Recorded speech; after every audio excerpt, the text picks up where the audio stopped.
दोस्तों, आपका हमारे YouTube चैनल में स्वागत है। आज हम आपके लिए लाए हैं विश्वास का चमत्कार सफलता की कुंजी से। विश्वास का चमत्कारी प्रभाव आप भी अपने जीवन में कई बार देख चुके होंगे। जीवन में विश्वास की कमी और दरिद्रता की भावनाएं ही हमें ज्यादा दुखी करती हैं। विश्वास करने वाले व्यक्ति की वैज्ञानिक जांच पड़ताल से यह विदित हो चुका है कि विश्वास में चमत्कार है। विश्वास करने वाले व्यक्ति के शरीर में अदम्य उत्साह व क्रिया शक्ति पाई गई है। उसकी धड़कनें और रक्त प्रवाह भी सुनियोजित पाया गया, जबकि अविश्वास करने वाले व्यक्ति के शरीर में सुस्ती, आलस्य देखा गया है। धड़कनें कम और ज्यादा, रक्त प्रवाह तेज कभी कम पाया गया है। इस प्रकार वैज्ञानिक जांच पड़ताल भी प्रमाणित करती है कि विश्वास करने वाला व्यक्ति कैसा होता है। विश्वास के बल पर मनुष्य कुछ भी कर सकता है। आप अपनी सफलता पर अटूट विश्वास रखेंगे तो अवश्य सफल होंगे। विश्वास का यह चमत्कारी प्रभाव आप स्वयं अपने जीवन में कई बार देख चुके होंगे। जीवन में विश्वास की कमी और दरिद्रता की भावनाएं ही हमें दुखी करती हैं और हमारा जीवन असफल बनाए रखती हैं। गरीबी का सबसे बड़ा कारण मन की दरिद्रता है। जिसे इस बात का विश्वास हो जाता है वह कभी दरिद्र नहीं रह सकता। वह प्रयत्नशील हो उठेगा और अपनी गरीबी को समाप्त करके रहेगा। किसी गांव का एक व्यक्ति शहर आ गया। उसने बिजली का बल्ब भी न देखा। जब पहली बार बल्ब जलता देखा तो चकित रह गया। यह उसके लिए आश्चर्यजनक बात थी। उसने अपने कमरे में एक बल्ब को देख मानकर ही अपने आप को धनी माना। इस प्रकार वह संतुष्ट हो गया। ठीक उसी प्रकार शुतुरमुर्ग करता है। खतरा देखकर केवल सिर रेत में घुसेड़ देता है, बाकी धड़ बाहर रहता है। वह समझता है कि उसने अपने आप को पूरा छिपा लिया है। कुछ ऐसा ही भ्रम हम सब पालते हैं और दूसरे लोगों की धन संपदा को देखकर हम आश्चर्यचकित रह जाते हैं। उस समय हम इस बात को एकदम भूल जाते हैं कि हमारे मन में इतनी शक्ति है कि अगर हम उसका सदुपयोग करें तो उस व्यक्ति से चौगुनी संपत्ति प्राप्त कर सकते हैं। हम अपनी शक्ति और योग्यता के अज्ञान के कारण व्यर्थ में ही उससे ईर्ष्या करने लगते हैं। हम अपनी कार्य क्षमता की उपेक्षा कर, उस पर अविश्वास कर, अकर्मण्य बने रहकर ईर्ष्या से भरे रहते हैं। इसी कारण हम दरिद्र रहकर, असफल रहकर जीवन व्यतीत करते हैं। दृढ़ इच्छा शक्ति और अपराजेय आत्मविश्वास के बल पर ही हम सफलता का मोती प्राप्त कर सकते हैं। कुछ आशावादी लोग थोड़ा सा प्रयास करने के बाद ही फल की आशा करने लगते हैं। उसकी प्राप्ति न होने पर वह निराश होने लगते हैं। इस बात को भूल जाते हैं कि प्रत्येक इच्छा पूर्ति करने में समय लगता है। इसी प्रकार आपका लक्ष्य है। अगर आपके पास लक्ष्य है तो इसके रहने पर भी आप भटक सकते हैं। यदि आपकी योजना व कार्य करने का ढंग सही नहीं है, आपका लक्ष्य समुद्री जहाज है, योजना और कार्य करने का ढंग दिशा सूचक यंत्र। अगर आपके पास लक्ष्य, योजना व कार्य करने का सही ढंग है, तब इसके बल पर आप इस संसार सागर में अपना लक्ष्य पा सकते हैं। आप स्वयं अपने निर्माता हैं। आपके जैसे कार्य क्रियाकलाप होंगे वैसा ही आपका जीवन होगा। मेरा एक मित्र है, आज वह करोड़पति है। मैं उसे 30 वर्ष से जानता हूँ। जब फटा कोट पहने जाड़े की रातों में एक एक आने में सिनेमा के गाने की किताबें बेचा करता था। उस समय उसे चपत लगाकर मैं उसका मजाक उड़ाया करता था। वो 2 भाई थे, वही बड़ा था। घर में माँ थी, पिता मर गए थे। बड़ी गरीबी थी। माँ एक स्कूल में बच्चों को पानी पिलाने वाली माई का कार्य करने लगी। बमुश्किल 1 जून की रोटी जुटा पाती थी। उसने भी कुछ करने की सोची। घर की रद्दी का सामान बेचकर 2 रुपये जुटाए। 2 रुपये से वो सिनेमा के गाने की किताबें लाया, पिक्चर हॉलों के बाहर बेचने लगा। वो प्रति पुस्तक 1 पैसा मुनाफा कमाता था। वो इस प्रकार 1.25 या 1.5 रुपया कमाने लगा और ज्यादा किताबें खरीदने लगा। फिर उसने एक किताब स्वयं छापी। इस तरह गाने की किताबें छापने लगा। फिर 30-40 मेल की किताबें हो गई तो एक छोटी सी दुकान खोल ली। होलसेल में किताबें बेचने लगा। फिर वो छोटे छोटे उपन्यास छापने लगा। देखते देखते काम बढ़ गया और बिल्कुल पढ़ा लिखा नहीं के बराबर था। आज कार, बंगला, प्रेस सब कुछ अपना है। उस व्यक्ति ने अपने घर का कूड़ा कबाड़ा बेचकर 2 रुपये से काम शुरू किया था। यह है लगन, विश्वास और कर्मठता का फल। आप इस बात को महसूस करें, यह शक्ति जो आज आपकी है खुद आपकी बनाई हुई है, तो आप जरूर क्रियाशील हो उठेंगे। मनुष्य का वर्तमान उसके भूत में किए गए कार्यों का फल होता है। वर्तमान के कार्यों पर उसका भविष्य निर्भर करता है। आप अपने भूतकालीन समय के कारण वर्तमान दशा होती है। आप भविष्य उज्जवल बनाना चाहते हैं तो वर्तमान के कार्य उसी के अनुरूप कीजिए। महान वैज्ञानिक आइंस्टीन का कथन है कि समय ही मनुष्य का निर्माता है। जैसा वह समय व्यतीत करेगा वैसा ही उसका फल प्राप्त होगा। आप अपना समय देखें कैसे व्यतीत कर रहे हैं, बस उसी के अनुरूप स्वयं को बनाएं। सबसे पते की बात यह कि आप अपना जीवन जैसा बनाएंगे वैसा बनेगा। अधिकांश लोगों के मन में यह बात बैठ जाती है कि अब तो उम्र हो गई, इस उम्र में क्या करेंगे। बहुत से लोगों को अपने जीवन के तीसरे पहर में इस बात का ख्याल आता है कि हम कुछ न कर सके, अब इस ढलती उम्र में क्या कर पाएंगे, बस चुप रह जाते हैं। अब पछताए होत क्या जब चुड़िया चुप गई खेत, आखिरी वक्त क्या खाक मुसलमान होंगे जैसी कहावतें पर ध्यान रखकर हम में अधिकांश लोग निराश होकर बैठ जाते हैं। यह सबसे बड़ी भूल है। जिनको अपने जीवन के तीसरे या अंतिम पहर में अपने को पहचानने का होश आता है तो यह और भी शुभ है। उनके पास जीवन के गहरे अनुभवों का खजाना रहता है। इस उम्र में तो मनुष्य अपना संकल्प और भी पूरा कर लेता है। अपना सारा अनुभव ज्ञान वह दोबारा लगाता है। नवयुवकों की अपेक्षा वह और कम समय में अपना उद्देश्य प्राप्त कर लेता है। एवं बिल्कुल भी निराश होने की आवश्यकता नहीं है। अपना कार्य, अपना लक्ष्य पूरा करने के लिए उम्र का कोई बंधन नहीं है। इस बात के इतिहास में सैकड़ों प्रमाण मिल जाएंगे कि अधिकांश सफलताएं लोगों को अधेड़ उम्र या वृद्धावस्था के बाद ही हाथ लगी हैं। एतव अगर आप अधेड़ हो गए हैं, बूढ़े हो गए, तो यह मत सोचिए कि आप कोई इच्छा पूरी नहीं कर सकते। इस उम्र में भी कर सकते हैं। सबसे पहले आप अपने को बुढ़ा हो गया बिल्कुल अनुभव न करें। उम्र का ख्याल दिमाग से निकाल दें, अपने को नवयुवक समझें और कार्यरत हो जाएं। आपको अपने अनुभवों और योग्यताओं के बल पर शीघ्र सफलता मिल जाएगी। एक 65 वर्ष के वृद्ध को मैं जानता हूँ। बहू बेटे ने उसे निकाल दिया, वह निकल गया एकदम बेसहारा। उसने गुब्बारे बेचना शुरू कर दिया, फिर लेमन जूस, बिस्किट। देखते देखते उसने साल भर में जनरल स्टोर खोल दिया। एक नौकर दुकान पर है, वही उसकी सब देखभाल करता है, बड़े आनंद से है। उसने दुकान नौकर के नाम करने का निश्चय कर छोड़ा है। उसके बहू बेटा दुख भोग रहे हैं। वैसे यदा यदा वह उनको आर्थिक सहायता दे दिया करता है। आदमी के जीवन में तीसरा या अंतिम पहर उसके जीवन का सबसे मूल्यवान समय होता है। इस समय को प्राय अल्पायु ही मानकर काट दिया जाता है, पर यह गलत है। अगर आपने कुछ लक्ष्य बनाकर काम किए जाएं तो बड़ा लाभ होता है, जीवन और अधिक सुखमय बनाया जा सकता है। एतव अगर अधेड़ उम्र है, ढल गई है, तो भी आप बहुत कुछ कर सकते हैं। उम्र की भावना मन से निकाल दें। कार्य में उम्र की कोई गिनती नहीं होती है। 8-8, 10-10 साल के बच्चे परिश्रम करते हैं। बचपन हो या यौवन या बुढ़ापा, मनुष्य को अपना कर्तव्य बराबर करते रहना चाहिए। वृद्धावस्था में निठल्ले पड़े रहने से शरीर में नाना प्रकार की व्याधियां आ सकती हैं। आपका शरीर रोगों का घर बन सकता है। कुछ न कुछ करते रहने से शरीर स्वस्थ भी बना रहेगा और आप किसी पर बोझ भी न बनेंगे। वृद्धावस्था परिवार के किसी सदस्य के द्वारा काटना अत्यंत अपमानजनक है, बड़ा अपमानित जीवन है। इस कारण विचारवान पुरुष वृद्धावस्था में भी अपनी योजनाएं बनाकर कार्य करते हैं। अपने पैरों पर खड़े रहने में ही वृद्धावस्था में इज्जत है। इस कारण अगर आप इस श्रेणी में तो अवश्य आत्मनिर्भर बनिए। दूसरों के टुकड़ों पर आपको क्या मिलेगा? आपको मन ही मन घृणा और हेय की दृष्टि से देखा जाएगा। आप आत्मनिर्भर होंगे, अपनी कमाई कर रहे होंगे, तो परिवार में सभी आपका आदर सम्मान करेंगे। कुछ न कुछ हमेशा करना चाहिए। जीवन में कार्य को ही पूछना चाहिए। कार्य ही ईश्वर है, कार्य ही परम तत्व है, वही आपको सब कुछ बनाता है। किसी कार्य में जब सफलता चाहिए तो उपरोक्त बातों पर चलें। आपके कदम सफलता की मंजिल की ओर ही जाएंगे।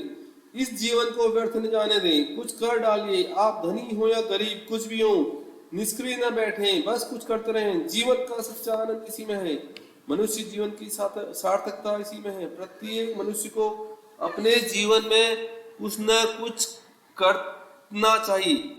विश्वास जैसा गुण और अविश्वास जैसा दुर्गुण इस सृष्टि में और नहीं है। शक के बारे में कहा गया है कि इसका कोई भी उपचार नहीं है। शक की दवा हकीम लुकमान के पास भी नहीं थी। विश्वास एक प्रकार से रामबाण का काम करता है। अटूट विश्वास हमेशा जीवन की इच्छा पूर्ति करता है। अगर आपको विश्वास है कि अमुक बीमारी या संकट से आप छुटकारा पा जाएंगे तो अवश्य फायदा होगा। विश्वास एक चमत्कारी भावना है जो संसार की सर्वोत्तम महाऔषधि है। इस औषधि में जितनी शक्ति है उतनी किसी में नहीं है।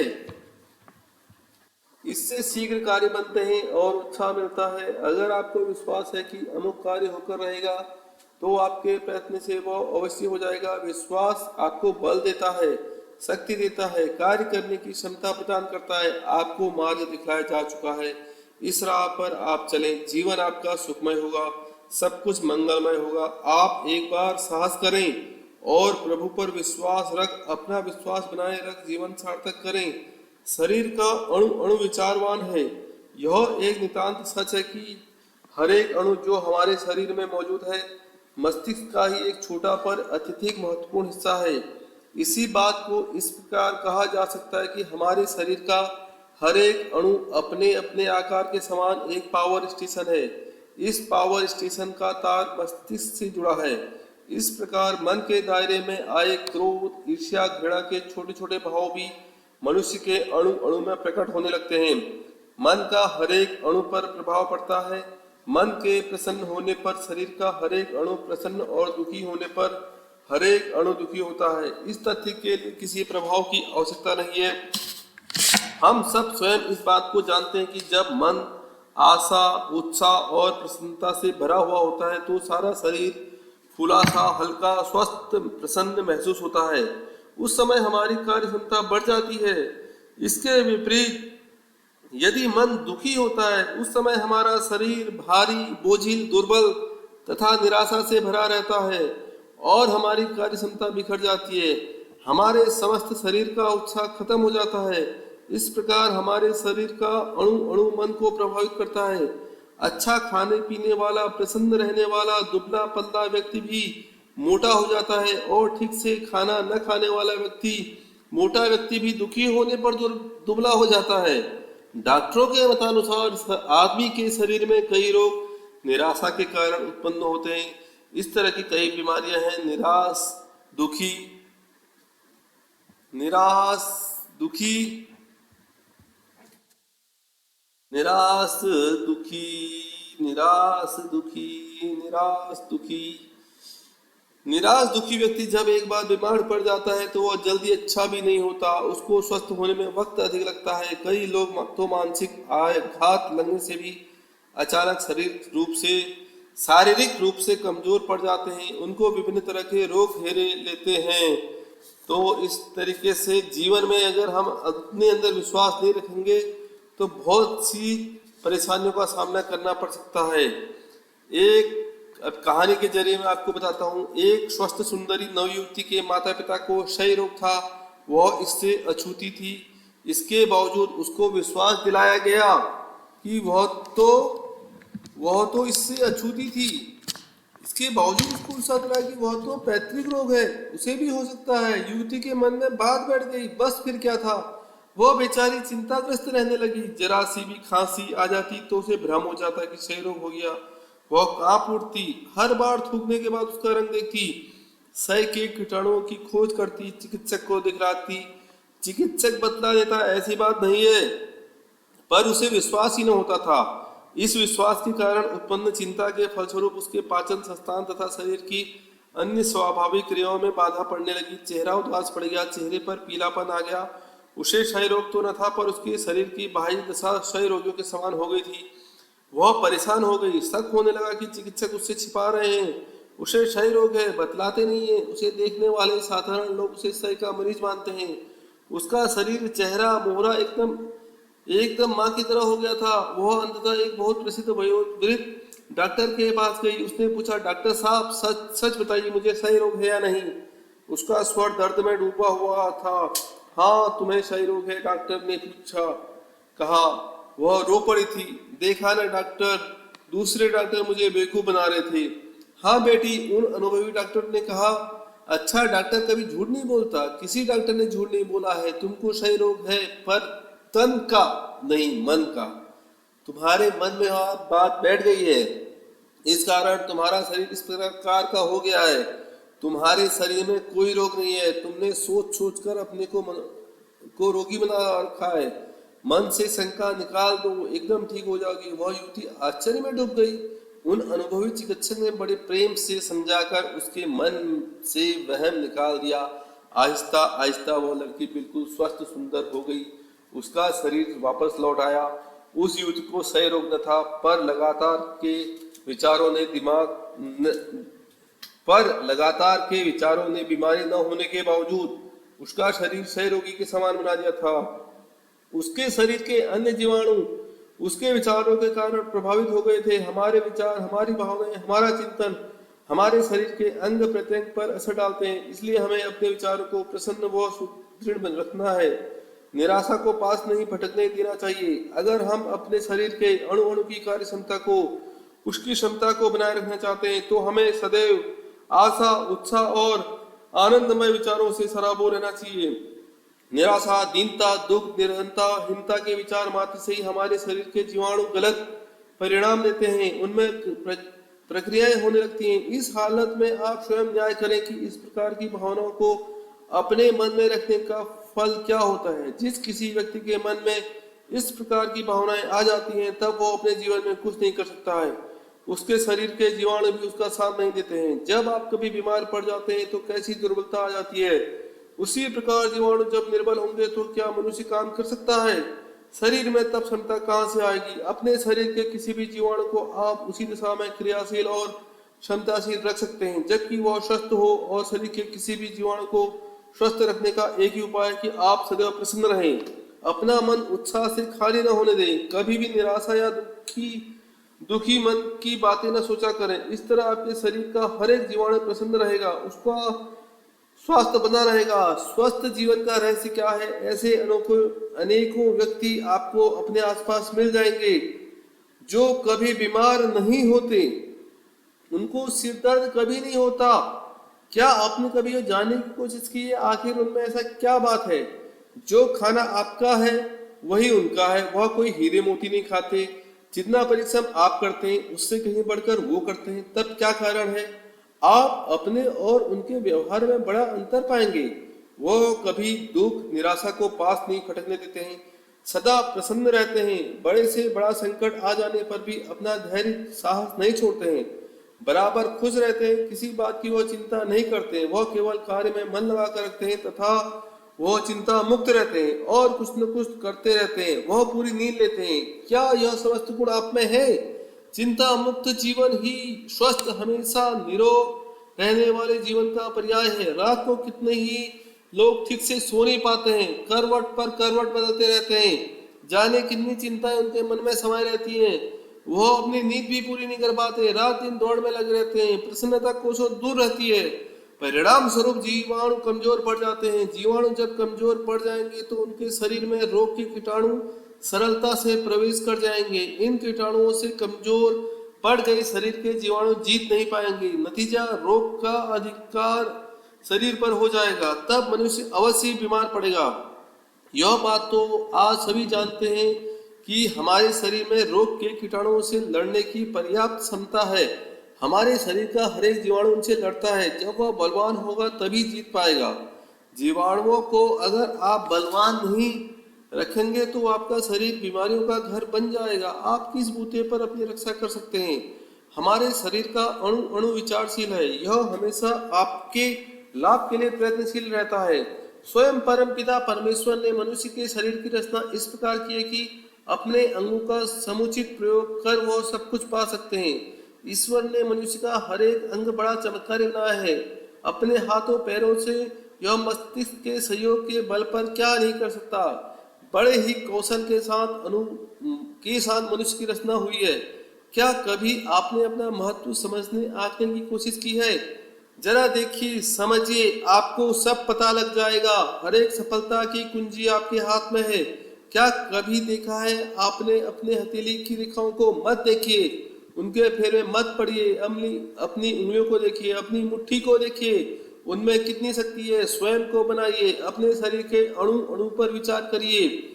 वह बहुत विचारवान बुद्धिमान है, उनको स्वस्थ और प्रसन्न रखिए। सफलता आपके आगे हाथ जोड़ रहेगी। अपने को उस योग्य तो बनाइए, तब न वो आपके पास आएगी। जब तक आप इस सत्य को अपने मन में बैठाकर कार्य में न लेंगे, आपका जीवन सुखमय नहीं हो सकता। इस बात की आप गांठ बांध लें। आपको यह जानकर आश्चर्य होगा कि विज्ञान की नूतन खोजों ने यह साबित हो गया है कि मनुष्य का केवल मस्तिष्क ही चिंतन मनन नहीं करता, संवेदन का अनुभव नहीं करता, बल्कि मनुष्य के शरीर का अंग अंग, एक एक अणु, एक एक सेल भी यह सभी क्रियाएं करता है। तो दोस्तों, इसी के साथ हमारा यह अध्याय समाप्त होता है। अगर आपको हमारे ये चैप्टर पसंद आ रहे हैं तो प्लीज लाइक करें, शेयर करें, सब्सक्राइब करें, ताकि आपका जो मोटिवेशन है मुझे और नई बुक्स लाने के लिए प्रेरित करेगा। धन्यवाद।